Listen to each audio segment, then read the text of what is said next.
ती है सन 1962 से, जहां हमें पैसिफिक ओशन के बीचों बीच एक बहुत ही बड़ा शिप दिखाया जाता है जिसका नाम एंटोनिया ग्राजा है। इस शिप पर टोटल 600 पैसेंजर्स मौजूद हैं जो न्यूयॉर्क की तरफ जा रहे हैं। इस शिप में पार्टी चल रही होती है जहां एक बहुत ही खूबसूरत सिंगर गाना गा रही होती है और सभी लोग उस सिंगर के गाने को एंजॉय करते हुए मजे से डांस कर रहे होते हैं। शिप पर मौजूद सभी लोग बहुत ज्यादा खुश थे, लेकिन इन्हें पता नहीं था कि कुछ मिनट बाद उनके साथ कुछ ऐसा होने वाला है जिसके बारे में सोचने से भी डर लगता है। तभी हम देखते हैं कि एक आदमी इंजन रूम से एक लीवर ऊपर की तरफ उठाता है। लीवर के ऊपर उठते ही एक तेज नुकीला वायर टाइट होकर सब लोगों के आर पार चला जाता है। देखते ही देखते सब लोगों के बॉडी के 2 टुकड़े होने लगते हैं। यह एक बहुत ही दर्दनाक माहौल था जहां चारों तरफ खून ही खून फैला हुआ था। एक बच्ची जिसका नाम केटी है वो बच जाती है क्योंकि उसकी हाइट कम थी, जिस वजह से वायर उसके सर के ऊपर से होता हुआ गुजर जाता है। इसके बाद हमें 40 साल के बाद का सीन दिखाया जाता है जहां हम कुछ लोगों को देखते हैं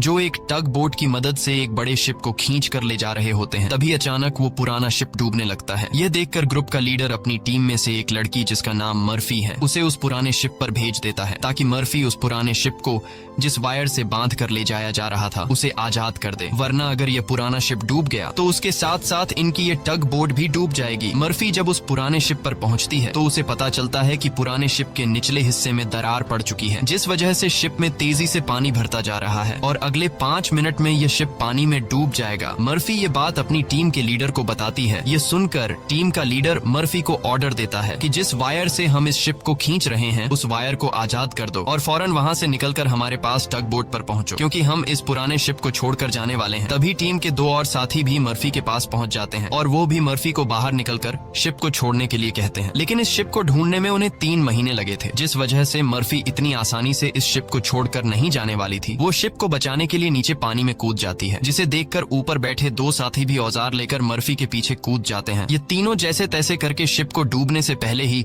उसकी दरार पर वेल्ड करके शिप को डूबने से बचा लेते हैं और इस शिप को यह लोग मार्केट में बेचकर बहुत सारा पैसा बना लेते हैं और यह पैसा टीम का लीडर सभी लोगों में बराबर बराबर बांट देता है। यहीं जैक नाम का एक आदमी इन लोगों पर काफी देर से नजर रखे हुए था और इन सब की बातें सुन रहा था। उसे पता चल जाता है कि यह लोग समुद्र में जो शिप गायब हो जाते हैं ये लोग उन शिप्स को ढूंढ निकाल कर मार्केट में बेचकर पैसा कमाते हैं। जैक नाम का वो आदमी इनके पास आता है और इस टीम के लीडर को एक शिप के बारे में बताता है जिसमें खजाना छुपा हुआ है। जैक असल में उस शिप की बात कर रहा था जिसे 40 साल पहले एक अनजान आदमी ने लीवर खींचकर सब लोगों को मार दिया था। टीम के लीडर ने भी उस 40 साल पहले गायब हुए एंटोनिया ग्राजा नामी शिप के बारे में सुना था। टीम का लीडर कहता है कि इस शिप को बहुत से लोगों ने ढूंढा पर आज तक वो शिप किसी को भी नहीं मिला। जैक टीम के लीडर से कहता है कि मुझे पता है कि वो शिप समुद्र के किस हिस्से में है। अगर हम इस शिप को लाकर मार्केट में बेचेंगे तो हम रातों रात अमीर हो जाएंगे। पैसों का सुनते ही ग्रुप के सारे लोग इस मिशन के लिए तैयार हो जाते हैं और अगले ही दिन ये लोग अपने टग बोट में उस एंटोनिया ग्राजा नाम की शिप को ढूंढने निकल पड़ते हैं। कई दिनों के सफर के बाद ये लोग समुद्र के एक बहुत ही वीरान जगह पर पहुंच जाते हैं जहां टीम के एक आदमी को किसी शिप के आसपास होने का सिग्नल मिलता है। ये लोग समझ जाते हैं कि वह शिप जो आज से 40 साल पहले खो गया था वह यहीं कहीं पर है। थोड़ा ही आगे बढ़ने पर इनके सामने एक बहुत ही बड़ा शिप आ जाता है। ये वही शिप है जिसे हमने कहानी की शुरुआत में देखा था और ये शिप पिछले 40 सालों से समुद्र में गायब हो गया था। इस शिप को देखकर ये सभी लोग बहुत ज्यादा खुश हो जाते हैं और उन्हें लगता है कि इस शिप को बेचकर ये लोग माला माल हो जाएंगे। अब टीम का लीडर 2 लोगों को टग बोट में ही रहने के लिए कहता है और खुद कुछ साथियों के साथ उस पुराने शिप की जांच के लिए अंदर चला जाता है। अंदर जाते ही इन लोगों को बहुत ही अजीब सी आवाज आने लगती है जिसे सुनकर ये लोग घबरा जाते हैं। इसके बाद टीम का लीडर अपने साथियों को आगे बढ़ने के लिए कहता है। ये लोग उस आवाज को फॉलो करते हुए एक बड़ी सी घड़ी के पास पहुंचते हैं जहां ये लोग देखते हैं कि उस घड़ी का कांटा अभी भी हिल रहा है। कुछ देर बाद अचानक उस घड़ी का कांटा रुक जाता है। यह देखकर उन्हें कुछ अजीब लगता है। अब ये लोग शिप की ओर जांच करने के लिए आगे बढ़ते हैं। अंदर ये जहाज पूरी तरह से बिखर चुका था, जहां सारी चीजें टूट चुकी थी और जहाज के लोहे में जंग लग चुका था। ये लोग जब आगे बढ़ रहे होते हैं तब उनका एक साथी नीचे फ्लोर टूटने की वजह से गिरने ही वाला होता है कि तभी मर्फी उसे पकड़ लेती है और जब मर्फी अपने साथी को ऊपर खींचती है तब उससे नीचे एक लड़की दिखाई देती है। ये वही लड़की है जो आज से 40 साल पहले यानी कि सन 1962 में शिप में अकेली बची थी, जिसके सिर के ऊपर से वायर गुजरा था। लेकिन हैरान करने वाली बात यह थी कि 40 साल बाद भी उसकी उम्र उतनी ही थी। थी, जिसका मतलब यह है कि यह उस लड़की की आत्मा है। मर्फी उस लड़की को जब दोबारा देखती है तो वह लड़की अचानक कहीं गायब हो जाती है। अब ये लोग जैसे तैसे करके अपनी साथी को ऊपर की ओर खींच देते हैं। यहाँ मर्फी को कुछ समझ नहीं आता कि उसने जो देखा वह सच था या फिर कोई वहम, लेकिन यह सब देखकर मर्फी बहुत ज्यादा डर जाती है। अब यह शिप बहुत ही ज्यादा बड़ा था, इसलिए ये लोग इसे और एक्सप्लोर करने लगते हैं और चलते चलते शिप के मेन कैबिन तक पहुंच जाते हैं, जहां जांच करते हुए उन्हें एक डिजिटल वॉच मिलती है। ये देखकर ये लोग कंफ्यूज्ड हो जाते हैं, क्योंकि आज से 40 साल पहले इस तरह की डिजिटल वॉच नहीं हुआ करती थी। और इस वॉच को देखकर ये लोग समझ जाते हैं कि जरूर हमसे पहले भी यहाँ कुछ लोग आ चुके हैं। इसके बाद ये सब वापस अपने टग बोट पर आते हैं और टीम का लीडर डिसाइड करता है कि अगले दिन हम इस शिप को टग बोट से बांध कर ले जाएंगे। अगली सुबह उन्हें पता चलता है कि शिप में एक बहुत बड़ा होल है, जिसकी वजह से धीरे धीरे शिप पानी में डूब रहा है। टीम का लीडर कहता है कि इस हालत में शिप को टग बोट से बांध कर ले जाना नामुमकिन है, क्योंकि शिप में ढेर सारा पानी जमा हो चुका है। पानी की वजह से शिप का वजन कई गुना बढ़ चुका है, इसीलिए इस पुराने शिप को टग बोट से बांध कर ले जाना एक बेवकूफी होगी। अब ये लोग डिसाइड करते हैं कि पहले हम शिप के होल को वेल्ड करके बंद करेंगे और फिर शिप के अंदर मौजूद सारा पानी निकालकर इसे टग बोट से बांध कर ले जाएंगे। कैप्टन की बात सबको ठीक लगती है, जिसके बाद ये सभी अपने अपने काम पर लग जाते हैं। कुछ साथी शिप के होल को रिपेयर करने में लग जाते हैं और कुछ शिप के अंदर मौजूद खजाना ढूंढने में लग जाते हैं।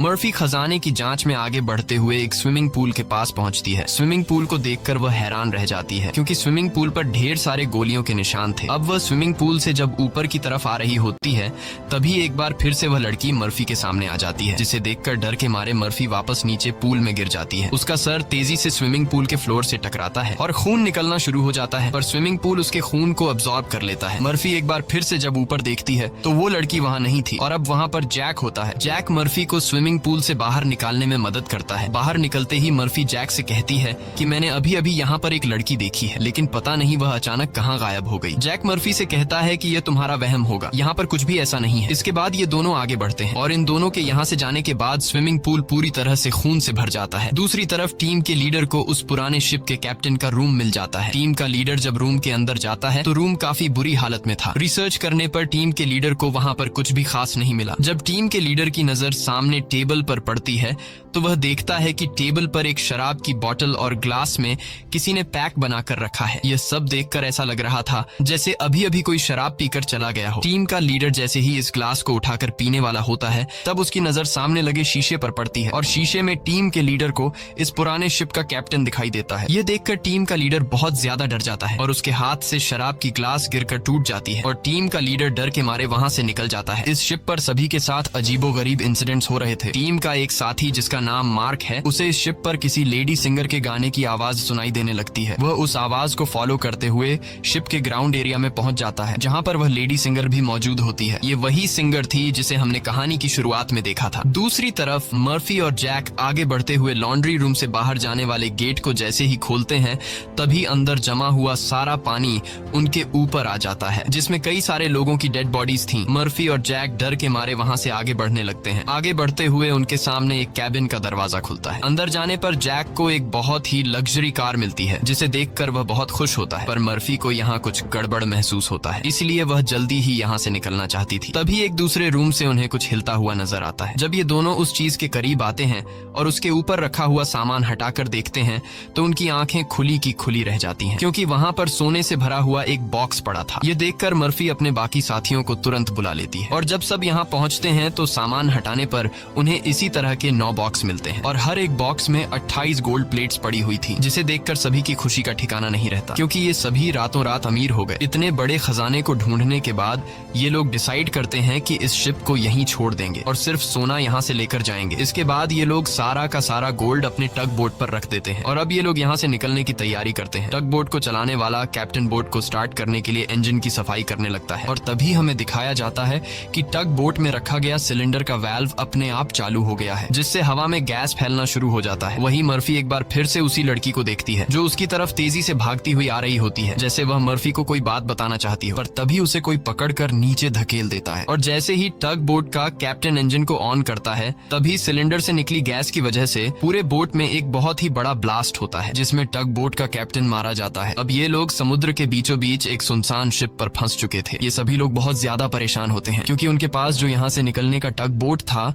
वह वह पूरी तरह से तबाह हो चुका था। इनका एक साथी जिसका नाम मार्क है, वो अपनी गर्लफ्रेंड की फोटो देखकर बहुत ज्यादा परेशान हो जाता है, क्योंकि 2 हफ्ते बाद उनकी शादी होने वाली थी और अब उसे लगता है कि वह कभी भी यहाँ इस शिप से बचकर नहीं जा पाएगा। परेशानी में मार्क वहाँ रखी कई साल पुरानी शराब पीने लगता है। दूसरी तरफ मर्फी भी कंफ्यूज्ड होती है कि उसे बार बार वह लड़की क्यों दिखाई दे रही है। इसीलिए मर्फी उस लड़की के बारे में जानने की कोशिश करती है। वह शिप के डेटा में पैसेंजर्स के नाम चेक करती है, जिससे उसे पता चल जाता है कि जो लड़की उसे दिखाई दे रही है उसका नाम केटी है। रिसर्च करते हुए वह केटी के रूम तक पहुंच जाती है, जहां अलमारी का दरवाजा खोलते हुए उसे केटी का ढांचा मिल जाता है, जिसे देखकर मर्फी बहुत ज्यादा डर जाती है। फिर जैसे तैसे करके मर्फी खुद को संभालती है और उस ढांचे के गले में लटके लॉकेट को उतार कर देखती है, जिसमें उस छोटी लड़की के पेरेंट्स की फोटो थी जो उसके पीछे ही खड़ी थी। उसे देखकर मर्फी को एक जोरदार झटका लगता है। केटी कहती है कि वह लॉकेट बंद मत करना, क्योंकि बहुत साल बाद मैं अपने मॉम डैड को देख रही हूँ। मर्फी को अब भी यकीन नहीं हो रहा था कि वो एक मरी हुई लड़की से बात कर रही है, पर जब वह लॉकेट को केटी के हाथ में देने लगती है तो लॉकेट केटी के हाथ से आर पार चला जाता है और अब जाकर मर्फी को यकीन हुआ कि यह लड़की कोई इंसान नहीं बल्कि एक आत्मा है। केटी मर्फी को बताती है कि इस शिप पर और भी कई सारे लोगों की आत्मा कैद है और तब तक यह सोल यहाँ से आजाद नहीं हो सकती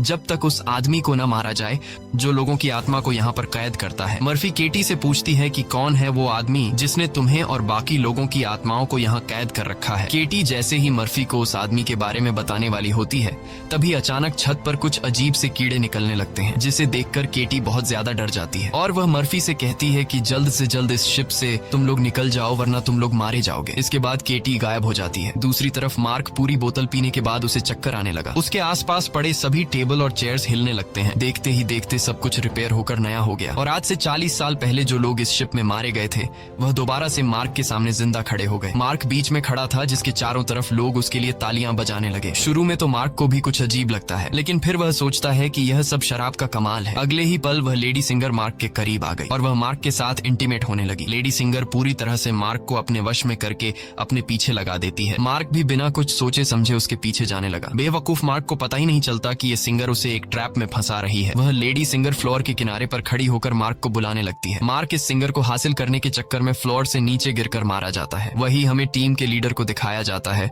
जो इस पुराने शिप के कैप्टन के रूम में बैठा होता है। तभी वह देखता है कि शराब की बोतल अपने आप ही सरकने लगी। कुछ देर बाद उसके सामने इसी शिप के कैप्टन की आत्मा आ जाती है। यह देखकर टीम का लीडर काफी ज्यादा घबरा जाता है। तब शिप का कैप्टन उसे ग्लास में शराब डालकर पीने के लिए देता है। साथ ही वह उसे फोटो देता है जिसमें एक शिप होता है जिसका नाम लोरली है। कैप्टन बताता है कि आज से कई साल पहले हमारे पास एक आदमी आया था जिसने हमें लोरली शिप के बारे में बताया। उसने कहा कि लोरेलाई शिप में बहुत ही बड़ा खजाना छुपा हुआ है। जब हमने लोरेलाई शिप को रेस्क्यू किया तब हमें सच में वो सारा खजाना मिला। कैप्टन टीम के लीडर को एक दूसरी फोटो दिखाते हुए कहता है कि ये वो आदमी है जिसने हमें लोरेलाई शिप का बताया था। टीम का लीडर उस आदमी की फोटो देखकर उसके गले में सांसें अटक जाती हैं, क्योंकि वह आदमी कोई और नहीं बल्कि जैक था और ये फोटो 40 साल पुरानी थी। 40 साल गुजरने के बाद आज भी उसके उम्र में कोई बदलाव नहीं हुआ। वह फोटो में बिल्कुल वैसा ही दिख रहा था जैसे 40 साल पहले दिखता था। अब टीम का लीडर समझ जाता है कि जैक कोई इंसान नहीं बल्कि एक भूत है। ये सब समझते ही टीम का लीडर जल्द ही अपनी टीम को इस शिप से निकालना चाहता था। वह जल्दी से अपने साथियों को ढूंढने लगता है, पर तभी उसके सामने उसका वही साथी आ जाता है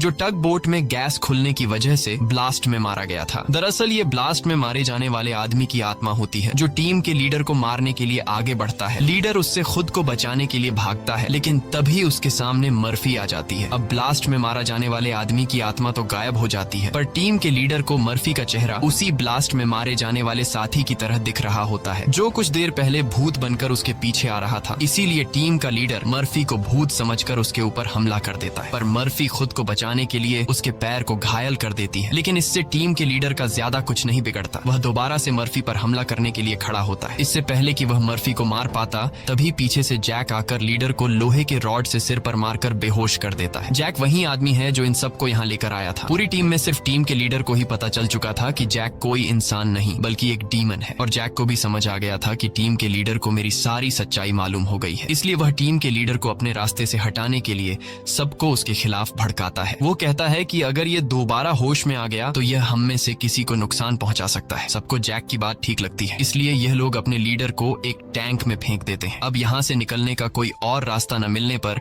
यह लोग प्लान के मुताबिक शिप को रिपेयर करने के काम में लग जाते हैं। जल्द ही शिप में जिस सुरंग से पानी अंदर आ रहा था उस सुरंग को यह लोग वेल्ड कर देते हैं और पंप के जरिए जहाज के अंदर जमा हुआ पानी बाहर बाहर निकालने लगते हैं। मर्फी देखती है कि उनका एक साथी जिसका नाम मार्क है वो कहीं भी नहीं दिखाई दे रहा, इसलिए मर्फी उसे ढूंढने निकल पड़ती है। तभी उसके सामने उस लड़की की आत्मा एक बार फिर से आ जाती है, जो उसे दिखाती है कि तुम जिस आदमी को ढूंढ रही हो वह मर चुका है। यह मार्क होता है जो लेडी सिंगर को पाने के चक्कर में मारा गया। और अब यह लड़की मर्फी के कंधे पर हाथ रखकर उसे 1962 की उस रात में ले जाती है जहां यह सारा इंसिडेंट हुआ था, जब सबके सब शिप में मारे गए थे। उस रात शिप पर मौजूद सभी लोगों को बहुत ही बेरहमी से मारा गया था और यह सब एक ग्रुप कर रहा था जिसका मकसद था इस शिप पर मौजूद सारा गोल्ड चुराना। इन लोगों ने कुछ लोगों को खाने में जहर मिलाकर मार डाला, कुछ लोगों को वायर से काटकर उनके 2 टुकड़े कर दिए और कुछ को गोलियों से छलनी कर दिया गया। इनके कहर से केटी भी नहीं बच पाई। उन्होंने केटी को उसके रूम में ले जाकर फांसी पर लटका दिया। इन सब के पीछे थी वही लेडी सिंगर जिसने गोल्ड लूटने के लिए यह पूरा प्लान बनाया था और अपने लोगों की मदद से उसने शिप पर मौजूद सभी लोगों को मार डाला। अब सारा गोल्ड उनके कब्जे में था। शिप का ऑफिसर भी लेडी सिंगर से मिला हुआ था। लेडी सिंगर के एक इशारे पर वह अपने ही साथियों को मार देता है, लेकिन जैसे ही वह मुड़ता है लेडी सिंगर उसे भी गोली मार देती है। लेडी सिंगर को लगता है कि सारा गोल्ड अब उसी का हो चुका है क्योंकि शिप पर मौजूद सभी लोग मारे जा चुके थे। लेकिन यही एंट्री होती है एक ऐसे आदमी की जो इस पूरे गेम का मास्टरमाइंड था और वह लोहे की चेन से लेडी सिंगर को लटकाकर मार देता है। मर्फी केटी की मदद से ये सब देख रही होती है और तभी वह इस गेम के मास्टरमाइंड को भी देख लेती है, जिसे देखकर मर्फी शॉक हो जाती है क्योंकि वो आदमी कोई और नहीं बल्कि जैक है जो इन्हें गोल्ड का लालच देकर यहाँ पर लेकर आया, क्योंकि शिप में छेद हो चुका था और शिप धीरे धीरे पानी में डूब रही थी। इसलिए शिप को बचाने के लिए कुछ ऐसे लोगों की जरूरत थी जो शिप को डूबने से बचा सके, इसलिए जैक ने चालाकी से इन्हें यहाँ लाया। अब शिप पूरी तरह से ठीक हो चुकी थी, इसलिए जैक को अब इन लोगों की कोई जरूरत नहीं थी और अब वह इन सबको भी मार देगा। यह सब समझते ही मर्फी को याद आता है कि हमने जैक की बातों में आकर अपने लीडर को टैंक में बंद कर दिया था। अब मर्फी अपने लीडर की जान बचाने के लिए उसके पास दौड़ कर जाती है, लेकिन अब टैंक में पानी भरने की वजह से लीडर की मौत हो गई होती है। मर्फी अपने लीडर को बचाने के लिए टैंक का कांच तोड़ने की कोशिश करती है, पर टैंक का कांच बहुत ही मजबूत था, इसलिए लाख कोशिश करने के बावजूद भी लीडर को बचा नहीं पाती। इसके बाद मर्फी अपने एक साथी के पास आती है जिसका नाम डॉज है। मर्फी डॉज को जैक की सारी सच्चाई बता देती है और कहती है कि जैक तुम्हें जहाँ भी नजर आए उसे शूट कर दो, मैं अपने एक और साथी को ढूंढने जा रही हूँ। मर्फी के जाने के कुछ देर बाद जैक डॉज के सामने आ जाता है, जिसे मर्फी ने कहा था कि जैक जहाँ भी नजर आए उसे शूट कर दो। डॉज जैक से कहता है कि यहीं पर खड़े रहो और अपनी जगह से हिलना मत। ये सुनकर जैक समझ जाता है कि मर्फी ने इसे मेरी सारी सच्चाई बता दी है। तब जैक डॉज को बातों में उलझाकर डॉज से बंदूक छीनने की कोशिश करता है, लेकिन डॉज जैक की होशियारी समझ जाता है और वो फौरन जैक पर बंदूक की गोली चला देता है, जिससे जैक दूर जा गिरता है। जिसके बाद डॉज जैक के पास आता है और देखता है कि जैक मारा जा चुका है। यह देखकर डॉज वहाँ से चला जाता है, लेकिन हम देखते हैं कि जैक अभी भी मरा नहीं है। दूसरी तरफ मर्फी अपने जिस साथी को ढूंढने गई थी, मर्फी को पता चल जाता है कि वो पानी में मारा गया है। अब डॉज के अलावा मर्फी के सारे साथी मारे जा चुके थे, इसलिए मर्फी डिसाइड करती है कि वो इस पूरे शिप को तबाह कर देगी। जिसके बाद मर्फी शिप के हर एक कोने में बॉम्ब फिट करने लग जाती है और तभी उसके पास डॉज आ जाता है। डॉज मर्फी को बताता है कि मैंने जैक को मार दिया। ये सुनकर मर्फी कहती है कि जैक नहीं मरने वाला है, क्योंकि जैक कोई इंसान नहीं बल्कि एक डीमन है, इसलिए हमें यह पूरी शिप ब्लास्ट करनी होगी ताकि जैक हमारी तरह और किसी इंसान को यहाँ लाकर न फंसा सके। और जैक ने जितने भी सोल्स को इस शिप में कैद कर रखा है वो सभी आजाद हो जाएंगे। डॉज यहाँ पर गुस्से से मर्फी को समझाता है कि हमें शिप को ब्लास्ट नहीं करना चाहिए, क्योंकि इस तरह से शिप में रखा सारा गोल्ड बर्बाद हो जाएगा और हमें बिना गोल्ड हासिल किए खाली हाथ घर लौटना होगा। मर्फी कहती है कि यह गोल्ड दरअसल जैक का एक चाल है जो हम यहाँ से कभी भी नहीं ले जा पाएंगे, इसलिए मुझे हर हाल में यह शिप ब्लास्ट करनी होगी। अब जैक समझ जाता है कि मर्फी किसी भी हाल में नहीं मानने वाली, इसलिए जैक अपने असली रूप में आ जाता है, जिससे हम समझ जाते हैं कि जैक ने डॉज को भी मार दिया था। जैक उसे बताता है कि तुम्हारा और मेरा काम एक ही है, जिस तरह से तुम समुद्र में फंसी हुई शिप्स को जमा करती हो उसी तरह से मैं सोल्स को जमा करता हूँ। पहले मैं भी इंसान था, लेकिन मैंने बहुत पाप किए जिसके बदले मुझे यह काम दिया गया और अब मैं सोल कलेक्टर हूँ, जिसके लिए मुझे शिप की जरूरत है और मैं नहीं चाहता कि तुम इस शिप को ब्लास्ट करो। जैक मर्फी को एक चांस देता है। वो कहता है कि जाओ, मैं तुम्हें नहीं मारूंगा, लेकिन बदले में तुम्हें इस शिप को ब्लास्ट नहीं करना होगा। पर मर्फी उसकी बात नहीं मानती, जिसके बाद जैक एक लोहे के रॉड से उस पर हमला कर देता है, जिससे मर्फी नीचे गिर जाती है। अब जैसे ही जैक मर्फी को मारने के लिए आगे बढ़ता है, तब मर्फी एक तीर चलाकर उस बॉम्ब वाले रिमोट पर निशाना लगाती है और खुद फौरन पानी में कूद जाती है। जिसके बाद शिप में एक बहुत बड़ा ब्लास्ट होता है। ब्लास्ट की वजह से शिप पानी में डूबने लगती है और मर्फी पानी के अंदर शिप के नीचे फंस चुकी होती है। अब उसे बाहर निकलने का कोई रास्ता नहीं दिखता और उसकी सांसें भी फूलने लगती हैं। पर तभी वहाँ पर केटी की आत्मा आती है, जो मर्फी को हाथ से पकड़कर